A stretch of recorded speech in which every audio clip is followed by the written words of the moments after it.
اهدنا الصراط المستقيم صراط الذين أنعمت عليهم غير المغضوب عليهم. بسم الله. Kita buka Kifayatul Muhtadi dulu Pasal Syairul Salikin tu doa dah. Doa-doa tu hujung-hujung tak apa. Mula-mula ni kita baca hak payah-payah dulu. Kan? Hak doa tu dia senang dah. Baca doa aja. Bismillahirrahmanirrahim. Alhamdulillahirabbil alamin. Wassalatu wassalamu ala asyrafil anbiya'i wal mursalin wa ala alihi washabbihi ajma'in. Rabbi shrah li sadri wa yassir li amri wahlul 'uqdatam min lisani yafqahu qawli. Subhanaka la ilma lana illa ma 'allamtana innaka antal alimul hakim. Wa la hawla wa la quwwata illa billahil aliyyil azim. Jadi kita tengok muka surat 145, kitab Kifayatul Muhtadi, muka surat 145. Qala al-musannifu rahimahullah ta'ala wa nafa'ana bi'ulumihi wa bibarakatihi fid daraini amin. Baris yang keempat daripada atas. Dan sekurang-kurang kubur, maknanya paling minimal kubur itu satu lubang. Syaratnya mesti lubang. Bila kata lubang, tak boleh tanam mata darat. Tak boleh kita letak atas mayat atas darat, kita pasang batu ke, pasang simen ke atas mayat atas darat. Itu tak boleh. Mesti kena gali lubang dan bawa masuk mayat dalam lubang tu. Itu maksudnya sekurang-kurang kubur, iaitu minimalnya itu satu lubang. Mesti kena ada lubang yang menegahkan daripada keluar baunya. Jadi syarat lubang tu pada adatnya tak keluar bau. Pada adat kebiasaannya, orang ramai kata kalau dalam setara ni, kalau dalam setakat ni ke bumi mayat, bau tak keluar kat luar dah. Itu bergantung pada uruf lah. Itu syaratnya. Tak ada kedalaman khusus. Jadi maknanya kalau kata pengalaman di situ, kalau dalam setara ni dah tak keluar bau dah, okey. Itu syarat yang pertama. Okey. Jadi pertamanya kena lubang, tak boleh kita buat binaan di atas darat dan kita pasang semen ke apa tu, tak boleh, tak sah, macam tu kubur. Kan? Walaupun tak keluar bau, walaupun tak dikacau oleh binatang buas dan sebagainya, tak boleh. Pasal macam tu tak dinamakan kebumikan. Pasal salah satu daripada 4 perkara hak wajib ke atas mayat ialah 4. Satu, mandi. Kedua, kapan. Ketiganya, semayang. Keempatnya, kebumikan. Lalu yang kebumi itu, nama kebumi itu ialah kita kena masuk dalam bumi lah. Itu panggil kebumi. Jadi syarat kubur tadi, suatu lubang yang boleh menegahkan, yang ini menghalang daripada keluar baunya mayat. Yang mayat hancur tadi tu, bila mati dia berbau. Jadi pada adatnya dia tak keluar bau dalaman tu, dan menyakiti akan orang yang hidup, dan boleh bau itu menyebabkan mengganggu, menyakiti itu mengganggu akan orang hidup. Tu. Syarat kedua, dan menegahkan daripada dibongkar akan dia oleh binatang buas. Dalam setakat ni kata orang berpengalaman, binatang tak boleh gali dah. Anjing pun tak boleh gali dah kalau dalam setakat ni. Tu. Jadi itu syarat je. Lepas tu terpulang pada adat ataupun uruf tempat masing-masing lah. Kan, kalau dia kata dalam setakat ni, dalam kad pinggan ni pun tak gali dah lubang, tu tak apa kad pinggan pun. Kan, itu tak digali orang dan tak keluar bau dah. Itu je syaratnya. Mesti dalam tanah. Kan. Kalau kata kubur budak, kubur budak ni mayat dia tak berapa bau sangat, kata-kata kecil. Mungkin dekat pinggan je. Itu je, tak perlu dalam.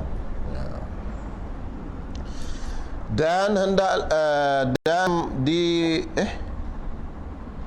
binatang yang buas dan dimakankan mayat itu. Kalau Maknanya binatang buah gali tak boleh nak makan mayat tu dalam. Maka yang tersebut itu sekurang-kurang, yang ini paling minima kubur. Sekurang-kurang iaitu minima kubur. Dah hendaklah digali kubur dalam dalam tu sunatnya sekadar 4,5 hasta. Tu. Itu maknanya pada uruf 4,5 hasta tu tak keluarlah bau dan tak digali oleh binatang. 4,5 hasta. Ni 1 hasta. 2 3 4. Dia kurang seorang berdiri ya. 4,5 hasta. Dan luas kubur tu tak ada had, sekadar yang memadai dengan mayat. Cukup-cukup muat mayat tu tak ada masalah. Dan orang yang hendak turun meruntuhkan tanamnya. Gitu, meruntuhkan dia. Tak apalah dia tulis meruntuhkan. Orang yang turun nak meruntuhkan, nak menguruskan tanamannya tu. Tanamnya tu, tanam apa? Tanam mayat tadi. Jadi luah tu tak ada hak lah. Mana muat orang nak masuk, boleh pusing belakang dan sebagainya, nak suruh mayat dan sebagainya, ikut lah. Jangan speed sangat. Setengah tu speed sangat, kita nak pusing-pusing tak boleh. Jimat sangat tanah kubur, susah. Dan berliang lahat dengan disandarkan tanah kubur kepada pihak kiblat. Disandarkan tanah kubur kepada pihak kiblat sekadar yang memadai dengan badan mayat itu. Betul? Disandarkan?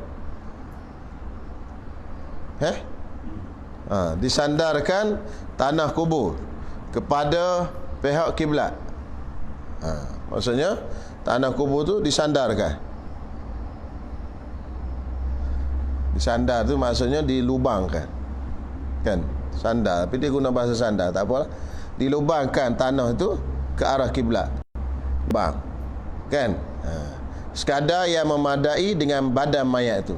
Jadi kubur tu panjang gitu. Kita buat lubang, itu nama dia liang lahat. Afdal daripada yang lainnya, lebih afdal daripada yang lainnya. Jadi kubur yang paling afdal sekali ialah kubur yang berliang lahat. Adapun kubur yang tak berliang lahat, itu kurang afdal. Afdal tu pun jika tegar tanahnya. Tegar ni apa benar? Yang ni keras.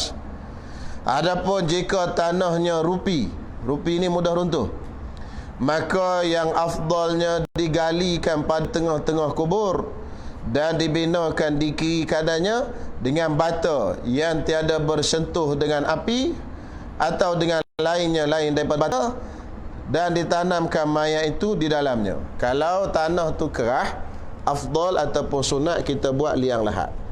Kalau syaratnya tanah tu kerah, tanah tu tak mudah runtuh. Jadi kita buat lubang di sebelah kiblat, bawa masuk mayat di sana. Kalau tanah mudah runtuh, tanah berpasir ke, tanah rupi ke, tanah rupi ni tu tanah bukan gambut ke apa? Gambut lah kok mudah runtuh. Rapuh kan. Dia tidak tanah kerah. Jadi tanah pasir lah. Kita buat apa benda? Kita buat liang lubang kat tengah, parit. Jadi kita gali kat tengah tu parit, muat mayat. Kemudian di kiri kanan tu kita buat binaan guna bata yang tidak disentuh api. Kan? Boleh macam tu. Kalau tak dapat bata tak disentuh api, gunalah apa-apa pun yang afdalnya tak sentuh api. Jadi kita di Malaysia ni guna papan. Papan tak sentuh api tu. Jangan guna sentuh api. Pasal bata banyak guna sentuh api. Pasal dia bakar kan? Jadi kita guna papan. Guna papan yang tidak disentuh oleh api. Buat masuk, tutup. Boleh tak?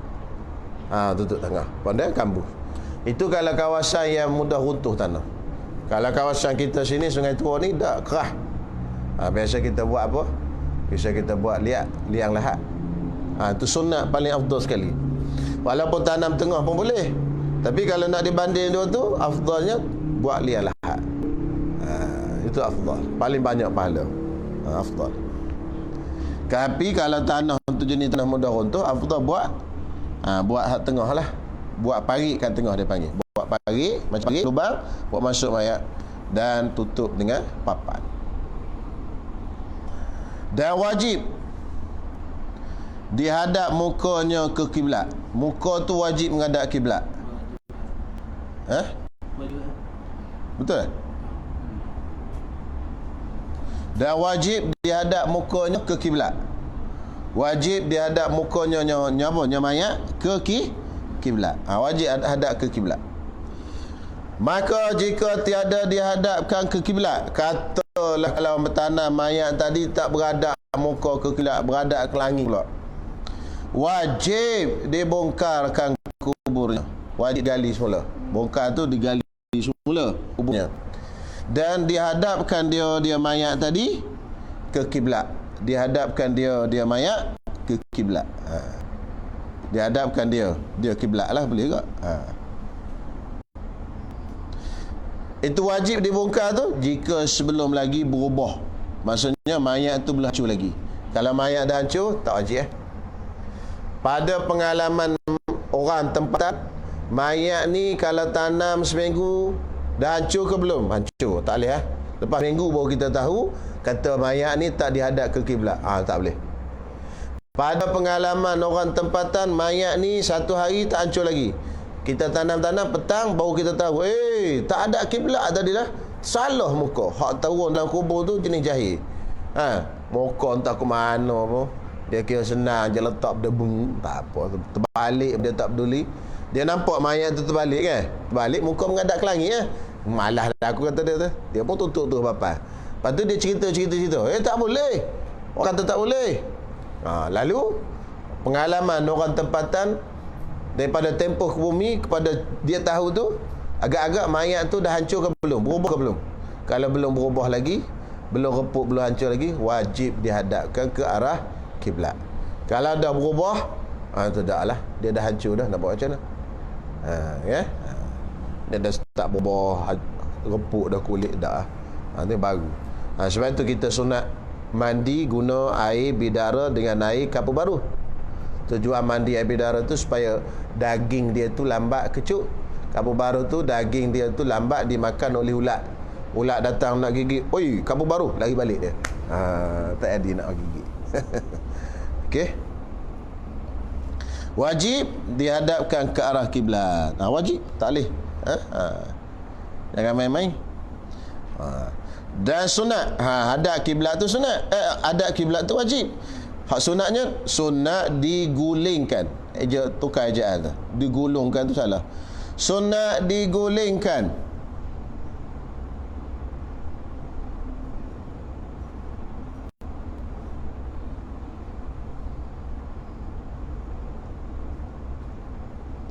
Sunat digulingkan siapa? Gulingkan mayat. Mana kita baringkan mayat. Sunat digulingkan, maknanya dibaringkan mayat pihak kanannya, maknanya rusuk kanannya sunat. Kalau guna rusuk kiri, tak apa. Tidak haram, makruh ya. Kan? Mayat ni patut kepala belah ni kan? Ni kata kiblat sana, kepala belah ni guling atas kanan gitu. Kan? Kaki arah sana, dada menghadap kiblat muka. Tapi dia nak buat aku lain. Dia buat aku kiri. Kepala sana, kaki sini. Tapi muka ada kiblat. Cuma berguling di atas rusuk kiri. Makruh. Tak haram. Makruh. Yang wajibnya menghadap kiblat. Kiri kanan tu sunat je. Sunat arah kanan. Kiri tak apa, sah lagi. Boleh. Jadi sunat digulingkan pihak kanannya dan disandarkan mukanya ke jidar. Jidar tu dinding. Jidar maknanya dinding kuburnya. Maknanya muka tu bagi rapat ke kubur, ke dinding kubur. Rapat itu. Jangan jauh. Maknanya mulut tu bertemu dengan dinding kubur. Itu sunat. Supaya dia tahu daripada tanah kembali kepada tanah. Tu mulut tu buka, muka buka, pipi buka, mulut buka, rapat. Mulut tu rapat ke kubur, ke dinding kubur. Jidar maknanya dinding kubur. dan disandarkan belakangnya mayat dengan bata, atau seumpamanya sandarkan belakang mayat tu supaya jangan tergolek dengan bata, atau seumpamanya tertanah, tak ada masalah. Tapi syaratnya itulah, sunat jangan benda yang kena api. Pasal apa sunat jangan kena benda kena api? Kalau orang tanya, tafaul dia panggil, ambil sempena. Mudah-mudahan tak ada benda masuk dalam kubur ni hak berapi, mudah-mudahan tak kena api lah mayat itu nama dia tafaul. Nama dia tafaul. Macam kita buka puasa juga, sunat kita buka puasa dengan benda yang tak kena api. Kalau air, mula-mula buka puasa dengan kurma. Kalau tak ada kurma, carilah benda-benda manis yang tak kena api. Gitu. Tafaul lah, mudah-mudahan kita tak kena api neraka. Gitu. Kan puasa kan, buka puasa tu Allah Taala ampun daripada api neraka masa buka tu. Mudah-mudahan tak kena api neraka. Kenapa bila kita buat akikah, sunat kita masak dengan sesuatu yang manis? Masuk kurma 3 biji manis, daging tu manis. Pasal apa? Tafaul lah, mudah-mudahan akhlak anak kita tu manis. Gitu. Kenapa bila kita ke akikah kita sunat poho binatang akikah tu kita bagi sepoho, yang kanan kita bagi ke apa? Ke bidan. Sunat bagi ke bidan. Itu tafaul, mudah-mudahan anak kita ni dapat berjalan dengan sihat sejahtera. Itu tafaul dia. Tafaul, ambil sempena yang baik-baik. Nama satu lagi tasya'um. Tasya'um tu ambil sempena jahat. Itu tak boleh. Kita jalan-jalan biawak melintah belah kiri. Tak boleh ni, bahaya. Itu tasya'um, itu tak boleh. Allah Ta'ala tak benarkan. Innallaha yuhibbut tafa'ul. Seolah Allah Ta'ala suka tafa'ul, wala yuhibbut tasya'um, tapi tak suka tasya'um. Tasya'um tak boleh. Itu kepercayaan jahiliah. Kita jalan-jalan, kucing melintah belah kiri. Tak boleh ni. Malang. Kan? Sial. Balik. Itu orang Arab jahiliah dulu. Kalau ada lagi musafir tengok burung terbang belah kiri, balik dia, tak jadi. Itu tak jadi. Kita tak boleh macam tu. Jalan, jumpa biawak ke, jumpa kucing ke, jumpa apa, jalan. Bismillah, Masya Allah, la hawla wa la quwwata illa billah. Terus jalan, tak ada masalah. Itu nama dia tafaul. Okey. Dan dengan bata atau seumpamanya, dan ditinggikan kepalanya dengan bata. Letak suatu ni, letak bantal ke bawah tanah lah, atau berbata tadi. Jadi kita kepal, letak dulu sebelum masuk ayat tu. Tu kena tahu tu kita ni. Mak ayah kita kalau meninggal, kita sunat masuk dalam tu. Dalam tu 3 orang masuk kan. Jadi orang yang sunat masuk tu orang yang paling layak sekali memandikan jenazah dan mensolat jenazah. Siapa? Anak lah. Anak. Tu. Jadi kita masuk bukan tu imam masuk. Masuk dan uruskan jenazah dalam tu. Jadi kena ingat sebelum letak mayat tu, kita letak dulu tanah, kepal tanah letak tu. Okay. Ataupun kita ada siap-siap awam, tak apa. Kita beli tanah liat tu, bawa 4 segi, batal, jemur. Jangan kena api jemur. Simpan, tunggu. Kalau mati ni batal saya dah kubur. Boleh sikit, ingat mati sikit. Tengok, mati aku. Boleh. Baik, jangan kena matahari tak apa, kena api makruh. Dan dihuraikan. Hurai itu maknanya dibukakan. Dihuraikan ikatan kapannya, yakni dibukakan ikatan kapannya. Kapan si mati mayat tadi, kan dia ada tali ikatan dan di kaki, di dada, perut dan juga di kepala. Kita buka. Semua tu kita buka ikatan tu pada waktu kita nak masukkan mayat dalam kubur tu. Tujuannya apa? Sunat buka tu kenapa? Tujuannya kita tafaul. Mudah-mudahan dia itu tidak terikat di akhirat. Kan? Sunat je, tak buka pun tak apa. Tanam demu gitu tak apa. Sunat. Jadi sunat tu pasal apa? Tafaul lah. Ambil sempurna. Mudah-mudahan kita buka ikatan tu, terbukalah ikatan dia daripada ikatan-ikatan api neraka dan azab. dalam kubur dan azab akhirat. Itu maksudnya. Lepas tu isu buat naik ke tali, tanam dalam. Okey? Tali tu kena bawa naik ke kena tanam, kena lepas. Jadi berlaku khilaf, tali tu termasuk kafan ke tidak? Tali yang kita ikat tu termasuk kafan ke tak? Masukkan kafan? Kalau masukkan kafan, boleh tak dalam kubur. Kalau tak termasukkan kafan, kena bawa naik ke atas. Buka kata. Pasal dia boleh bawa masuk dalam kubur, kain kafan dia je, kain dia je. Hak lebih pada kain kafan tu hak waris. Tu dia, kena naik ke atas. Jadi kain walaupun panjang tu waris punya. Tu dia. Sekarang ni isu dia siapa? Siapa punya tu? Kain kafan ke tak tu? Tu bincang tu. Saya tanya Tok Guru. Tali tu kain kafan ke tak? Kira dia masuk kain kafan ke tak? Pasal kain kafan tu 3 helai je, dia tak sebut tali. Jadi termasuk tak tali tu dalam tarikh kain kafan? Kalau termasuk dalam tarikh kain kafan, tak apa duduk dalam kubur. Kalau tak termasuk, kena orang atas pasal hak. Tali tu perlu tak masa kita kafan tu? Itulah. Kalau tak pakai tali, yalah potong daripada kain kapan. Tapi maknanya yang dipanggil kain kapan tu 3 helai kan, kita kata orang lelaki. Yang perempuan 5, 2 panjang kain, kemudian baju dan telekung.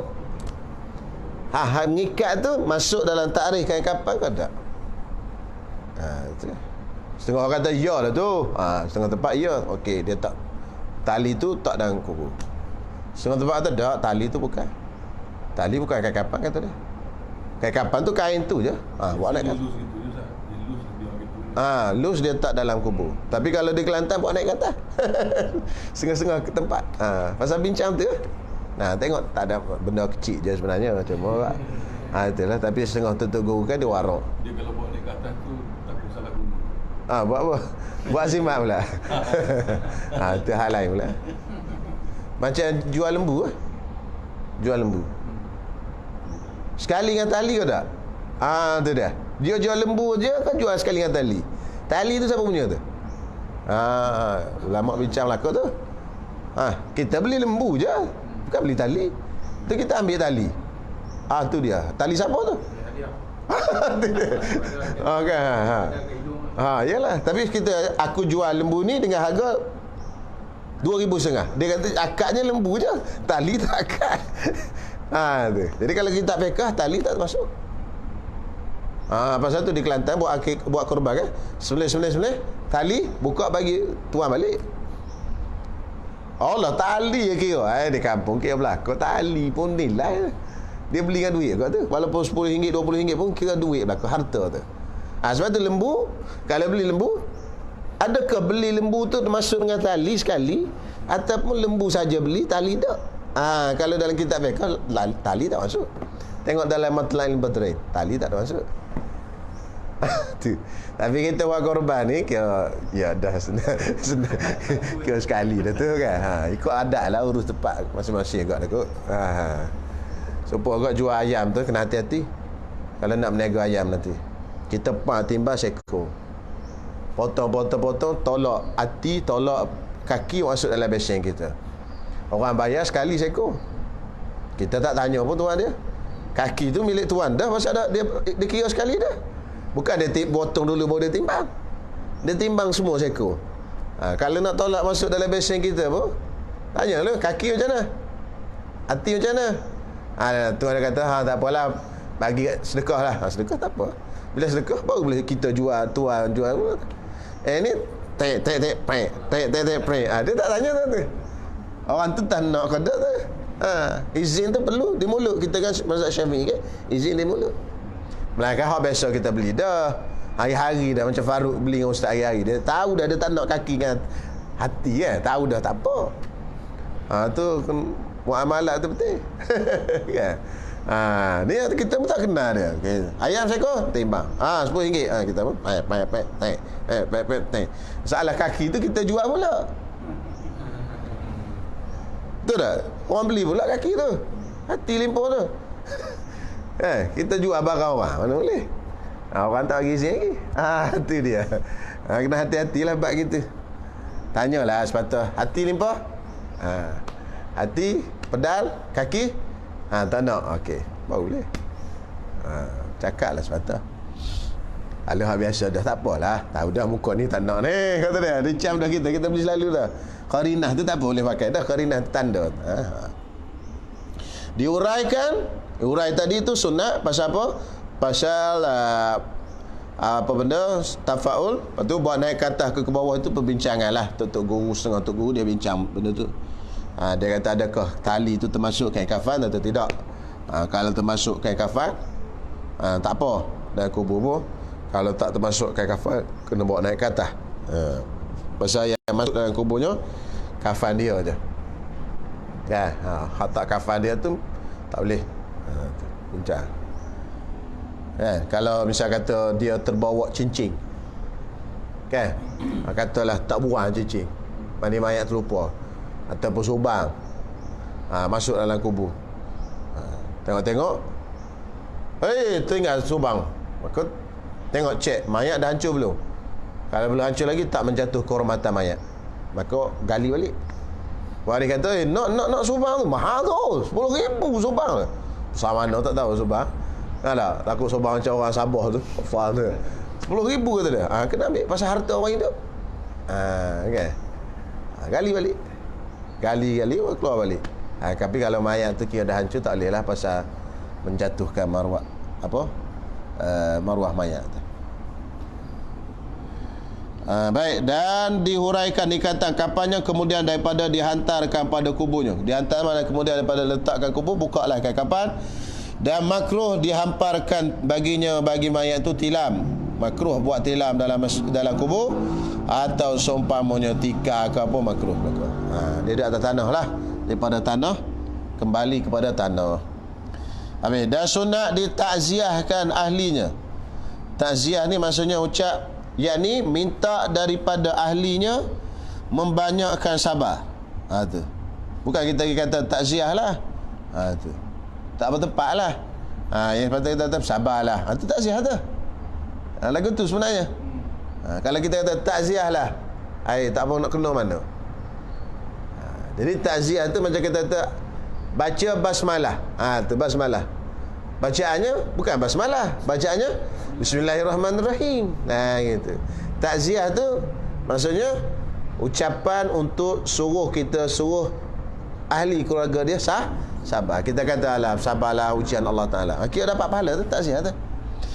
Kemudian membanyakkan sabar kerana besar kebajikannya, yakni besar pahalanya orang yang ahli keluarga yang ditimpa kematian ni, dan ditakutkan kita bagi peringatan kepada mereka itu, ditakutkan mana bagi peringatan kepada mereka itu daripada besar dosa geluh gesah. Kita kata sabarlah, jangan duk gelisah sangat, jangan duk sedih sangat. Kerana apa? Kerana benda itu berdosa. Jangan duk meratap dan sebagainya. Serta minta doa bagi si mati. Kemudian yang ketiga, kita katakan dia mudah-mudahan Allah Ta'ala ampunkan si mati ni. Cukup tiga tu dapat pahala penuh takziah.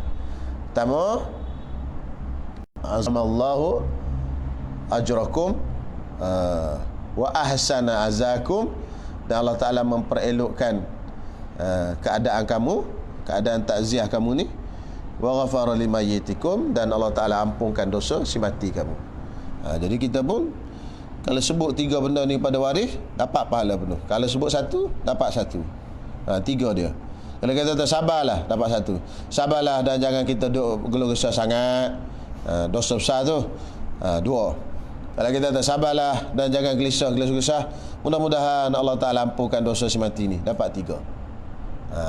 Tiga benda. Dalam takziah tu ada tiga benda.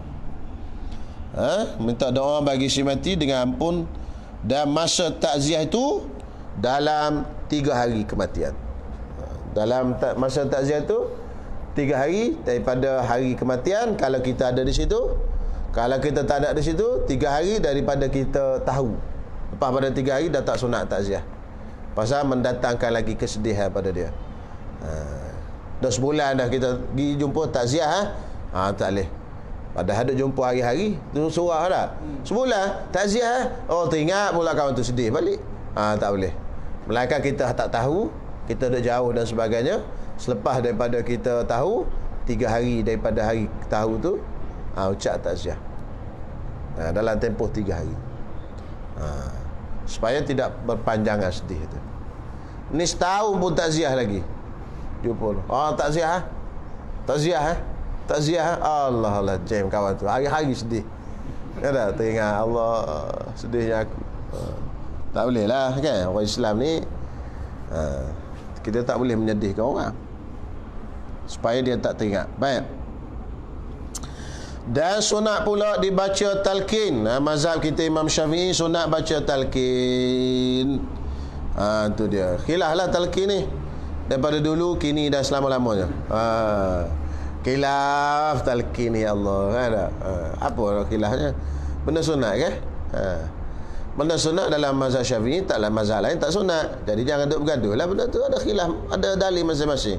Dan sunat pula dibaca talqin pada kuburnya si mati jika ia balik kemudian daripada sempurna tanamnya. Lepas pada ke bumi siap dah, ke bumi kan siap dah, kita pun baca talqin. Itu pun jika mayat dah balik. Kalau mayat tu tak balik, tak sunat baca talqin. Ini berikut pendapat sini.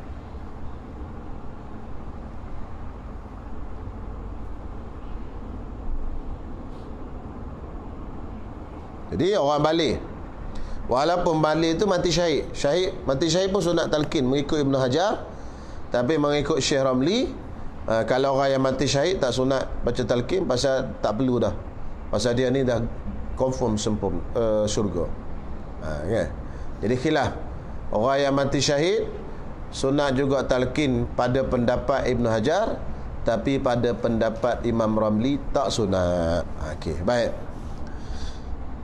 Dan sunat berhenti sedikit pada kubur. Maknanya duduk sedikit pada kubur, minta doa baginya, bagi mayat, dengan apa nama tu? Dengan tasbih. Tasbih tu yakni dengan ketetapan pada agama Islam. Seperti dia kata, Allahumma tsabbithu indal mas'alati mantiqah. Ya Allah, tetapkanlah lidahnya ketika soalan malaikat munkar nakir dan sebagainya. Doa pada si mayat itu sunat bagi tiap-tiap orang. Kalau ada seorang baca, kita amin pun boleh. Lepas pada talqin tu, jangan baca talqin saja, baca doa. Okey, sunat baca doa. Adapun doa ini tak ada khilaf. Yang khilafnya talqin. Yang doa ni warid pada hadis yang sahih. Cuma talqin ni khilaf pasal hadis dia dhaif. Hadis dia dhaif. Itu jadi khilaf tu. Baik. Adapun baca doa itu sepakat ulama sunat baca doa di kubur. Kerana ditanyakan orang yang mati. Kenapa kita nak doakan dia? Kerana orang yang mati itu akan ditanya akan agamanya, kemudian daripada ditanamnya, Maka tuan-tuan semua, bila mati saja, kita ni balik saja, orang yang tanam tu dia dengar tapak kaki puk-puk balik tu. Datang malaikat munkar nakir. Tu tanya soalan, yang jawab soalan pada waktu itu ialah kaki tangan anggota kita, lidah terkunci. Al-yawma nakhtimu ala afwahihim, mulut terkunci, wa tukallimuna aydihim wa tashhadu arjuluhum bima kanu yaksibun. Kaki tangan lah yang akan bercakap, amalan kita bercakap. Jawab. Tak sudah hafal lah soalannya. Man rabbuka? Allahu rabbi. Nak tidur hafal soalan. Man rabbuka? Allahu rabbi. Wa man nabiyuka? Muhammadun nabi. Lancar hafal. Tapi mati dah esok tak ada amalan, tak boleh jawab juga. Pasal bukan mulut jawab, amalan yang jawab. Okay? Dan sunat dijirus dengan air atas kubur. Kenapa sunat dijirus dengan air atas kubur? Ini pun tafaul juga. Tafaul apa benda? Ambil sempena. Mudah-mudahan sejuk daripada api neraka dan daripada kepanasan dalam kubur. Itu tafaul. Okey? Boleh jiru dengan air apa? Air apa? Air biasa pun boleh, air mawar pun boleh, dengan syarat tidak membazir. Air mawar tak membazir lah. Pasal ada tujuan dia. Yang tak bolehnya membazir. Okey? Dia letakkan bunga atas kubur pun tak ada masalah. Boleh. Kita nak letakkan wangi-wangi atas kubur, daun apa ni, serat apa bukan saya, daun pandan dan sebagainya, tak ada masalah. Nak mewangikan kubur tak ada masalah. Sunat. Pasal wangi tu malaikat suka. Jadi malaikat datang, tak ada masalah, dengan syarat tidak membazir. Tidak membazir. Okey? Tidak israf, melampaui. Sunat dijerus dengan air atas kuburnya, dan sunat dihantarkan atasnya, yang ini diletakkan atasnya, atas kubur, pelepah tamar atau kelapa. Boleh belaka. Kita tak ada tamar, kelapa lah. Dan daun kayu yang harum. Tu sunat letak daun kayu harum. Siapa kata bid'ah pulanya? Tak baca kitab pula dah. Daun kayu yang harum tu bunga-bunga lah, daun kayu. Daun kayu tu maksud daun. Apa daun yang harum? Tadilah pandan, daun pandan tu potong tak atas kubur. Kan, bunga mawar ke tak atas kubur. Sunat. Kata ada masalah Allah, apa masalah? Dia kata tiru kubur Kristian. Bukan tiru kubur Kristian, Kristian tiru kita. Macam juga istinja dengan tisu. Bukan kita tiru Cina, tak ada, kita bukanlah kita mereka boleh istinja. Cina tiru kita. Tak ada masalah, boleh. Cuma kita kata Cina, tak ada masalah. Istinja dengan batu, tisu yang kasar pun boleh halat istinja. Walaupun ada air. Bukan istinja ni tak ada air, dia tayamum tak ada air. Istinja dengan batu, dengan kain, dengan kain pula, dengan apa buluh ke apa, tak kisahlah, kayu ke apa, tak semestinya ada air. Kan belajar ada depan dulu. Dia istinja dengan batu, kayu apa semua ni, dia bukan tak ada air, dia pilihan. Kita nak guna air pun boleh, nak guna batu pun boleh. Cuma afdal guna air. Alat paling afdal sekali air. Sebab tu istinja tu bukan kata guna batu. Istinja tu semua air apa istinja belaka. Tapi kita kalau istinja agak batu, air basuh berak. Tu dia cebok. Tu tak kena tu. Istinja belaka. Tak ada masalah tu. Sama ni boleh letak dengan daun kayu yang harum. Lagi yang hidup, boleh sunat letak yang hidup, pokok yang hidup. Elok pelepah taman tu, lepas tu kita letak pula hidup, tanam kat atas tu. Seperti misalnya hak wangi, pokok wangi dan hidup apa? Selasih. Ke mana selasih Ada bawang wangi dia. Tu tulis selasih Tak nak tengok? Mana tengok daun selasih, pokok selasih? Ke mana pokok selasih? Daun dia? Wangi daun dia? Ada wangi tak? Tak. Wow lah wangi ya tu. Selasih tak tahu, taman selasih tahu pokok selasih tak pernah tengok. Letak atas kubur tadi. Dan lainnya, atau barang mana daun kayu yang hidup juga boleh belaka. Daun kayu yang hidup, daun kayu ni daun kayu yang hidup boleh letak atas kubur. Pelepah tamar dan kita letak tu. Nanti orang letak daun pandan apa semua potong-potong tu kan, letak atas kubur dia, tak ada masalah. Jangan kita cepat nak kata bid'ah dan sebagainya. Sebab tu kita kena mengaji kitab dulu. Baru jumpa dalam kitab, baru tahu. Kita ni asyik kerja nak bangkang je kerja. Tak boleh semua. Mana boleh buat kepuk. Ini ni Syekh Muhammad Nur sekarang ni. Syekh Muhammad Nur ni, Syekh Muhammad Nur bin Ismail, anak pada pengarang kitab Matla'in Badrain. Syekh Muhammad Nur ni, dia ni adalah ulama kontroversi juga di Mekah. Ulama kontroversi ni, sebagian ulama-ulama tua, tunggu tua kata dia ni Wahabi. Kan? Pasal depan kita jumpa tak sunat sebenarnya tasbih tu, kita baca dulu sebahagian. Pasal dia kerja dengan kerajaan Arab Saudi. Dia kerja dua zaman. Masa Uthmaniyah pun dia jadi hakim Mahkamah Syariah, masa Saudi pun dia jadi. Tapi dia buat orang duk kata Wahabi pun tulis macam ni. Macam mana? Okay. Takkan. Tapi dia memang ada hak pelik-pelik sikit kan. Kita jumpa depan Apa benda? Tak sunat semayang tasbih, tak ada dalil. Ada ta'if, kan kita jumpa depan. Tak apalah, kita dah baca dah dulu. Kan, itu pandangan dia lah. Dalil ada, apa tak ada dalil? Kan, dia tak jumpa. Dalil tak mesti Quran sunnah. Kan? Dalil mazhab Syafi'i 4. Quran sunnah, ijma', qiyas.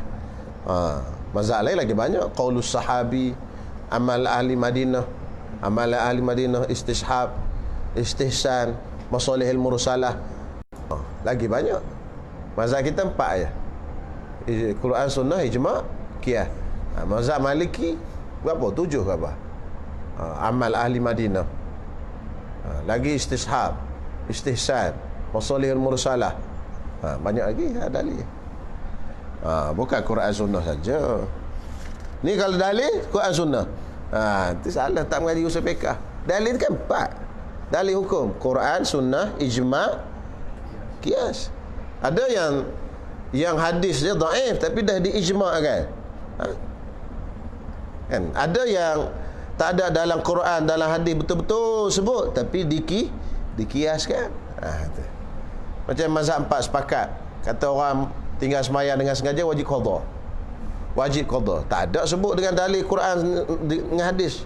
Jelas siapa tinggal semayang dengan sengaja kena qada. Tak ada. Itu dia pakai dalil kias. Kias aulawi nama dia. Kias lebih utama. Nabi sebutnya kalau kamu tertidur ataupun terlupa, kamu kena qada bila teringat. Jadi kita pakai kias lah. Kalau tidur pun terlupa pun kena qada. Apatah lagi kalau sengaja. Macam tu. Itu panggil kias. Nak puak-puak tak pakai, dia pakai Quran sunnah. Jadi kata tak wajib qada semayang. Pasal Nabi sebutnya tidur terlupa je. Hak sengaja tak. Sengaja tak payah qada tadi. Cukup istighfar gitu.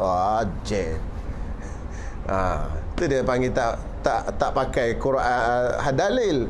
Dalil itu Quran sunnah, ijma', qiyas. 4 dalil. Dalam Quran sebut wala taqul lahum uffin. Jangan sebut uf pada mak kamu. Sepak tak ada sebut. Lepas tu sepak boleh lah.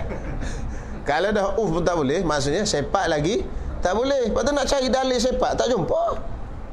Quran sebut uf je. Kita ni Quran sebut boleh makan daging babi. Daging babi. Kalau daging tak boleh ke, maknanya lagi benda lain pun tak boleh lah kan. Dah makan tak boleh. Dia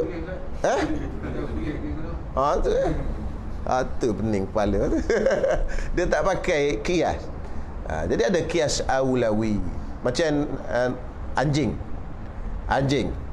Kan kita bicara anjing. Anjing Nabi sebut bila anjing jilat bekas salah seorang pada kamu, falyaghsilhu sab'an. Basuhlah 7 kali. Idahunna biturab, salah satu dengan tanah. Itu mazhab Syafi'i. Imam Syafi'i kata kalaulah air liu anjing tu pun najis, Nabi sebut 7 air liu jilat kan. Kalau air liu pun najis, apatah lagi badan lain. Pasal apa? Pasal kata Imam Syafi'i, di dalam anggota anjing yang paling bersih sekali air liur dia. Pasal air liur, lidah dia selalu terjelir. Air liur dia tak ada busuk, tak ada kotor, tak ada apa. Paling bersih sekali dalam anggota anjing. Itu pun najis. Apatah lagi air kencing, darah, daging, bulu, semua najis Jadi hak jenis pakai jenis teks saja ni, dia tak pakai kias apa semua, dia pakai apa? Dia kata air liur je najis. Daging pun tak najis. Itu jadi nanya sikit tu. Sama juga dengan kes babi. Babi tu tak ada nas. Tapi Imam Syafi'i kata kalau anjing pun najis, babi lagi najis.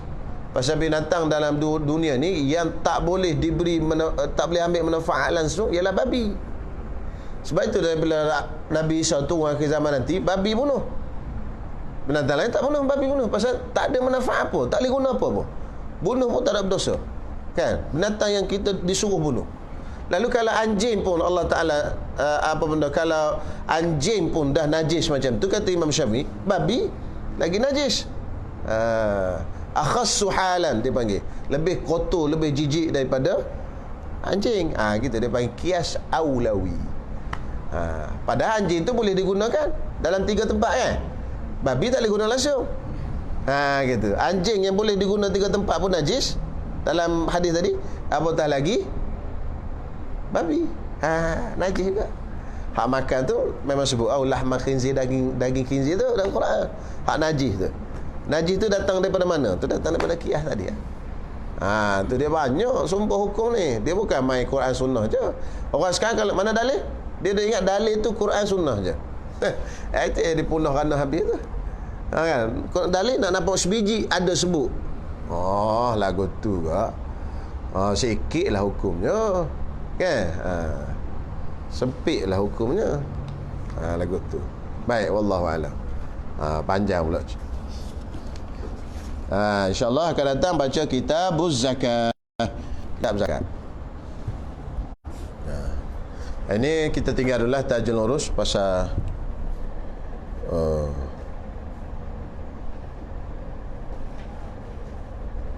lagi tahnik ku sebelah. Janji ku sebelah tak apalah, lewat sikit. Anak Iqbal, adik Jamal. Iqbal. Kita tengok Syarul Salikin yang tajuk urus kita tinggal dulu hari ni pasal lewat sikit dah ni. Baca pun panjang asal ni. Baik, muka surat 162. Jadi kita Syarul Salikin jilid 1 muka surat 162. Kita masih duk sambung lagi perkara yang berkaitan dengan doa yang dibaca di padang Arafah. Okey, baris yang pertama daripada atas kata dia lagi, Allahumma inni a'udzubika min tahawuli afiyatik wa fujaati niqmatik. Niq dengan qaf. Dia kalau ni' dengan ain nikmat, kalau niq dengan qaf itu azab. Itu beza tu. Niqmatik dengan ni'matik beza. Wa fujaati nikmatik wa jami'i sakhatik. Artinya, hei Tuhanku, bahawa aku meminta peliharakan dengan dikau daripada berpindah afiatmu. Daripada berpindah maknanya daripada aku ni dapat afiat, lepas tu pindah afiat aku ni pergi keluar, maknanya hilang keafiatanku. Afiat ni mana kesihatan lah, dan kesenangan dan sebagainya.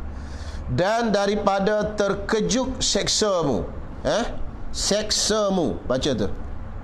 Dia tulis apa tu? Sektamu kan? Seksamu dah? Tu lain. Dah kitab tu dah ejah dah. Sini dia punya sektamu. Tidak ejah sini. Cetakan baru tu dia dah mungkin perbetulkan dah. Dah disemakkan.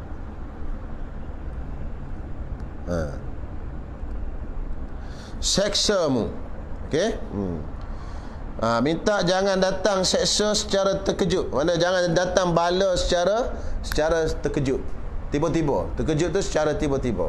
Ni elok. Doa ni kita ya Allah, jauhkanlah aku daripada bala yang datang tiba-tiba, dan daripada segala murka-Mu Allah, wa jami'i sakhatik, dan daripada segala murka-Mu. Okey, lagi doa. Allahumma hdini bil huda waghfir li fil akhirati wal ula ya khaira maqsudin wa asna manzulin. Ya khaira maqsudin wa asna manzulin bih wa akrama mas'ulin ma ladayh i'til ashiyata afdala ma a'taita ahada min khalqik wa hujjaja baitik ya arhamar rahimin. Kita tengok kita tu. Macam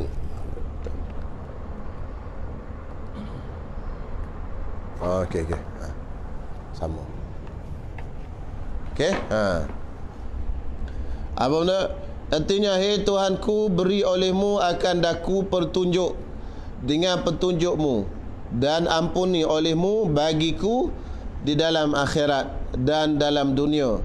Hei Tuhan yang sebaik-baik yang dikasatkan kepadanya, yang ditujukan kepadanya, dan yang terlebih mudah yang diturunkan atasnya, dan yang terlebih mudah pinta akan barang yang ada padanya. Beri olehmu, hei Tuhanku, akan daku pada petang-petang ini. Pasal kita duduk di padang Arafah kan, doa ni lepas asar, petang lah. Akan suatu yang terlebih afdal. yang engkau berikan akan seorang daripada makhlukmu, dan yang terlebih barang yang engkau beri akan segala orang yang naik haji ke Baitillah. Hei Tuhan yang terlebih kasih akan hambanya daripada segala orang yang kasih. Okey, doa ketiga. Allahumma ya rafi'ad darajat wa munzilal barakat wa ya fatiral aradina was samawat, ضجت إليك الأصوات بصنوف اللغات يسألونك الحاجات وحاجاتي إليك ألا تنساني في دار البلاء إذا نسيني أهل الدنيا. Artinya, hei Tuhanku yang mengangkatkan segala darjat dan yang menurunkan segala barakah, dan hei Tuhanku yang menjadikan 7 petala bumi dan 7 petala langit, gemparlah kepadamu segala suara dengan beberapa bagai, bacanya bagai, daripada segala lughat bahasa.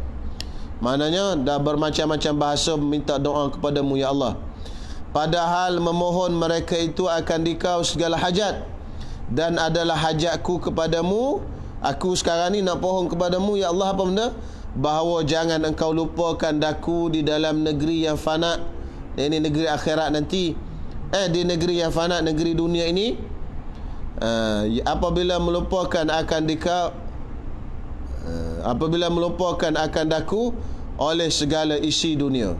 Ya Allah, janganlah kamu lupakan aku di dunia ini bila manusia lupa ke aku. Kan?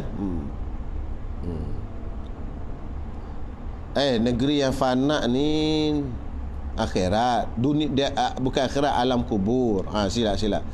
Daril bala, bala tu maksudnya dalam kubur. Dalam kubur tu fana, itu hancur. Ya Allah, jangan kau lupa aku ketika aku duduk dalam kubur, hancur seluruh badan aku. Ketika ahli dunia dah lupa ke aku, janganlah lupa ke aku. Teruslah beri kasihan dan rahmat. Lupa tu maksudnya janganlah engkau azabkan aku. Teruskan berikan rahmat padaku dalam negeri yang fana, negeri yang aku fana, bukan negeri itu fana, negeri aku fana, maksudnya aku hancur, iaitu di dalam kubur. Apabila melupakan akan daku oleh segala isi dunia, manusia dah lupa semua ni, ya Allah janganlah kau lupakan aku Allah. Itu maksudnya. Habis Allahumma innaka tasma'u kalami itu, itu kita sambung akan datang. InsyaAllah. Ada soalan nak tanya? Bakar apa? Bantal mana? Bantal betul? Bantal betul makruh pasal dia tak boleh buat asup benda lain.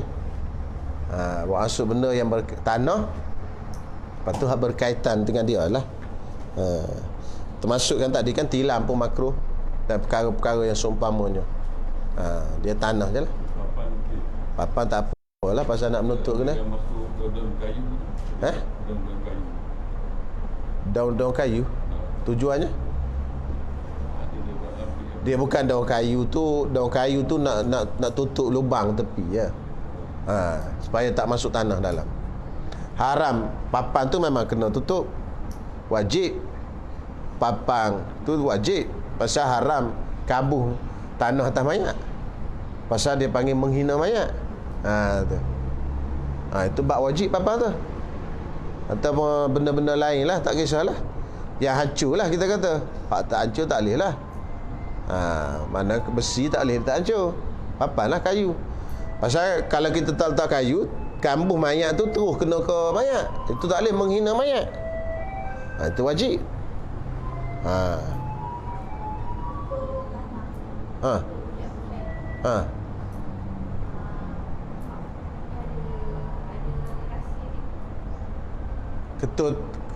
Ketut tanah tu tak ada masalah, kita bulat-bulat gitu je lah. Cuma bacaan, adalah ulama-ulama kita kata baca inna anzalna 7 kali kan.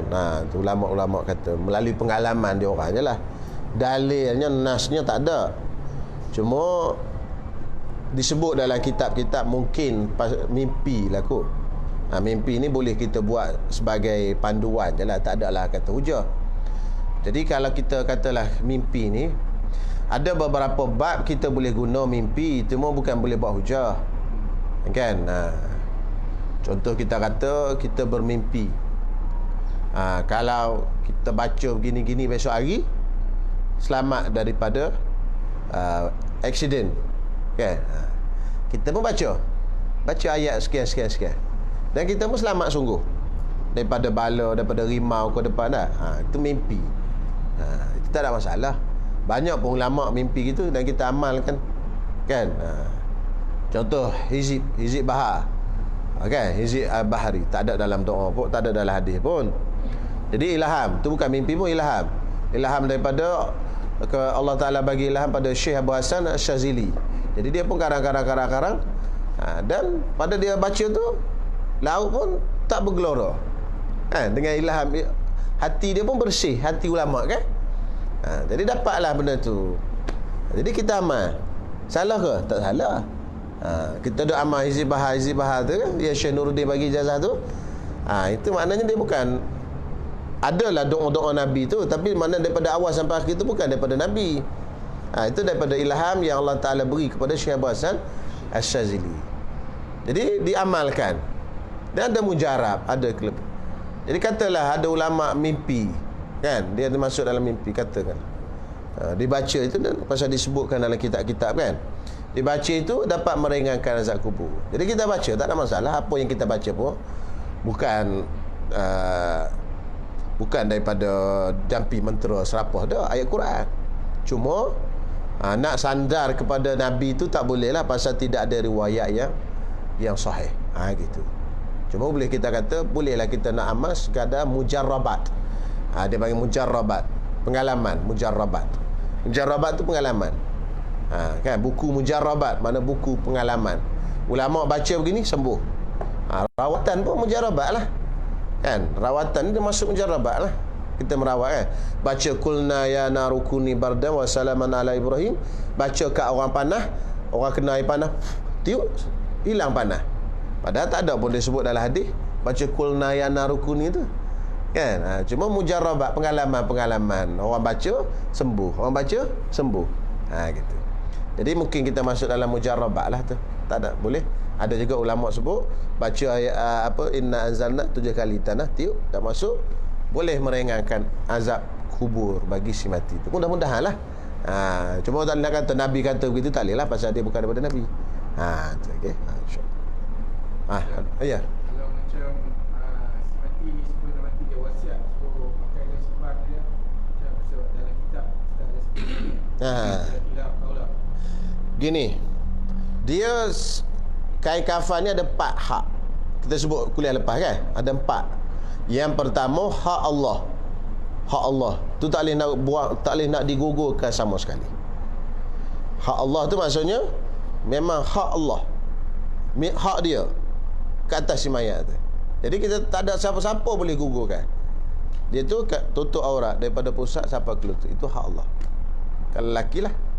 Yang kedua hak siapa? Hak si mati. Dia hak si mati tu selai daripada daripada kepala sampai kaki, tutup selai. Isunya boleh tak, oleh kerana dia hak si mati, boleh tak si mati pesan suruh gugurkan. Dia kata tak apa, bila aku mati tutup aurat saja. Kan dia kata macam tu. Kapan aku tutup aurat aja daripada pusat ke lutut ya. Ibn Hajar kata boleh, pasal itu hak dia. Imam Ramli kata tak boleh, pasal menanam mayat dengan terbuka begitu menjatuhkan maruah mayat.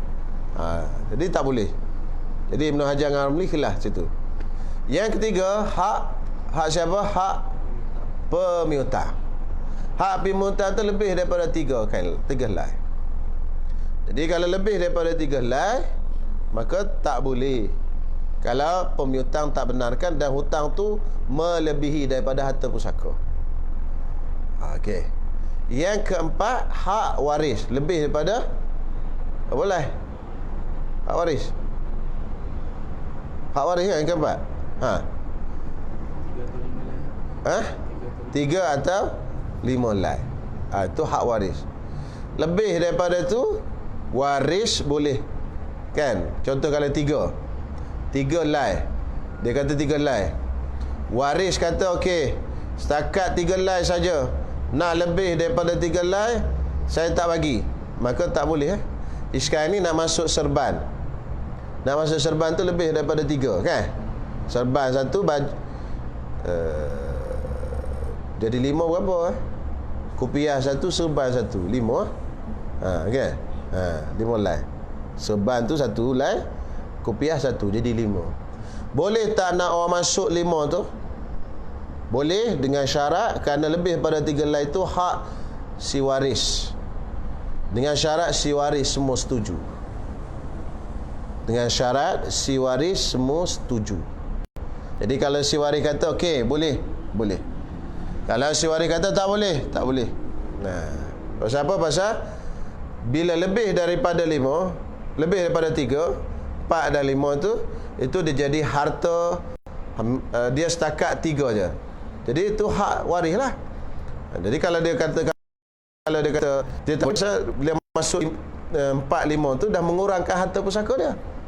Jadi dia kena setujulah. Kalau dia kata okey, boleh. Boleh. Kalau dia kata tak boleh.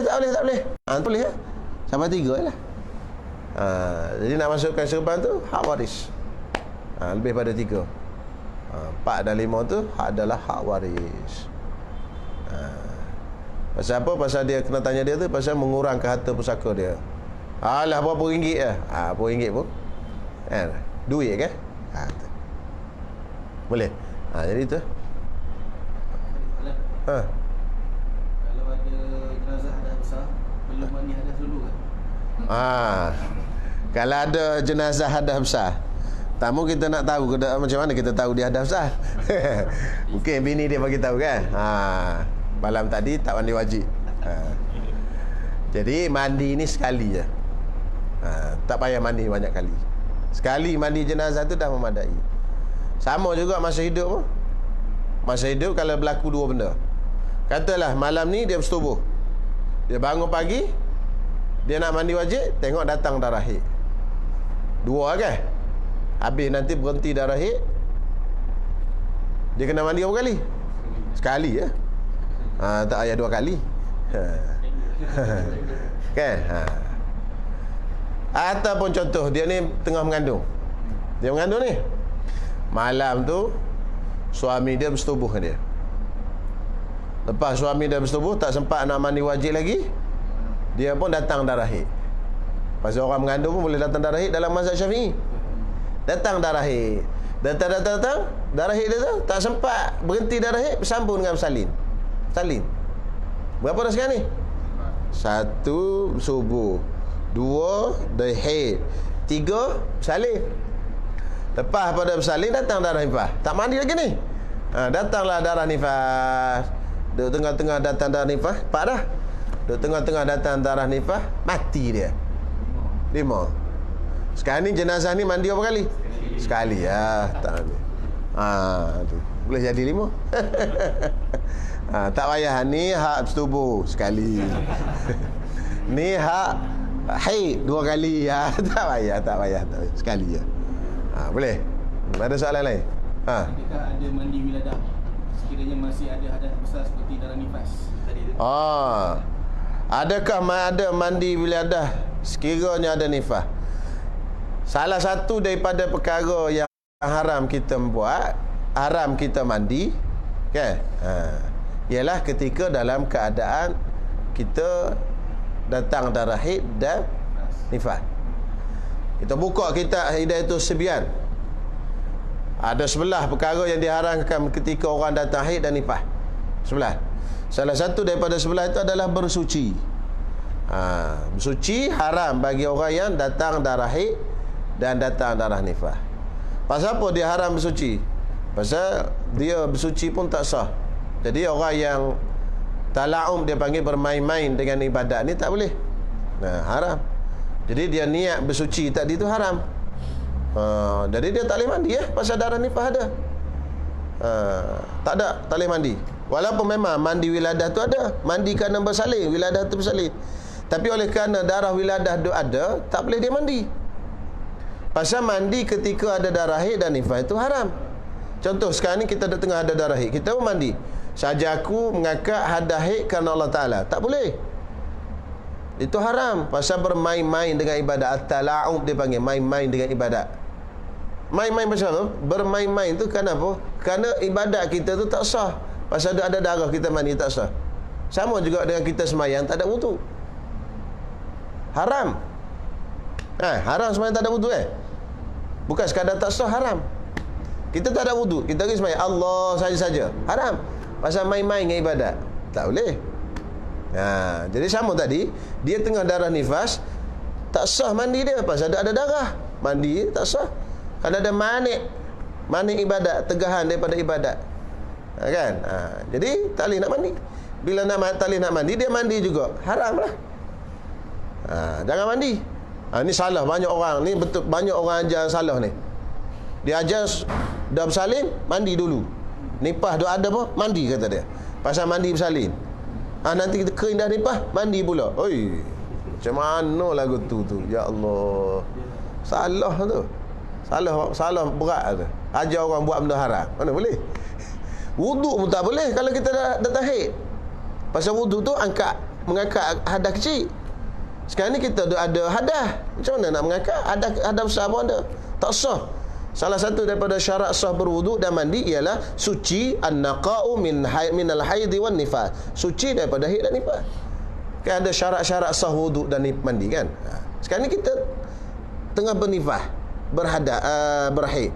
Kita nak mandi, nak berwuduk, tak sah. Tak boleh. Adapun kalau kita niat basuh muka dan ambil basuh anggota wuduk, tapi bukan dengan niat berwuduk, bukan tak niat, tak ada masalah. Basuh saja je, tak masalah. Niat tak boleh.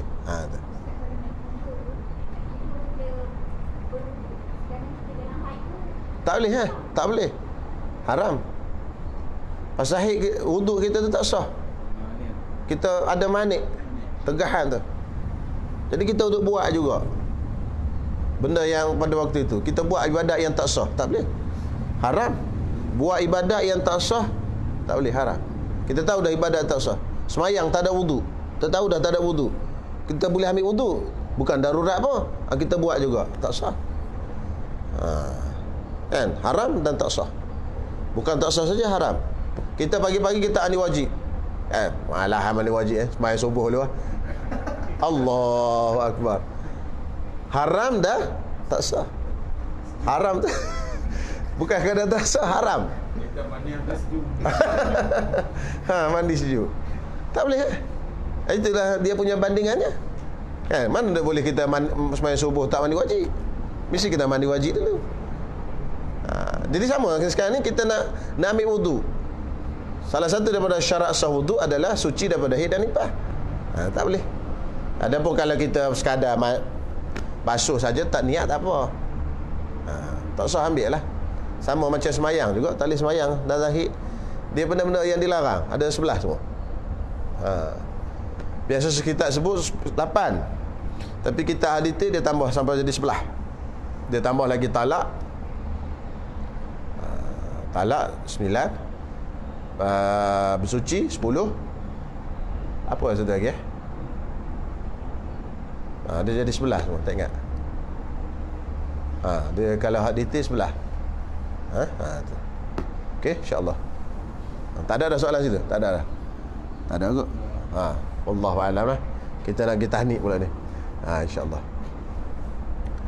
Bismillahirrahmanirrahim. Alhamdulillahirabbil alamin wassalatu wassalamu ala asyrafil anbiya'i wal mursalin wa ala alihi washabbihi ajmain. Rabbana hab lana min azwajina wa dhurriyyatina qurrata a'yunin waj'alna lil muttaqina imama. Rabbana anfa'na bima 'allamtana, Rabbana 'allimna ma yanfa'una, Rabbana fakkihna fakkih ahlana wa qarabatin lana fi dinina. Wa sallallahu ala sayyidina Muhammad wa ala alihi wa sahbihi wasallam. Walhamdulillahi rabbil alamin.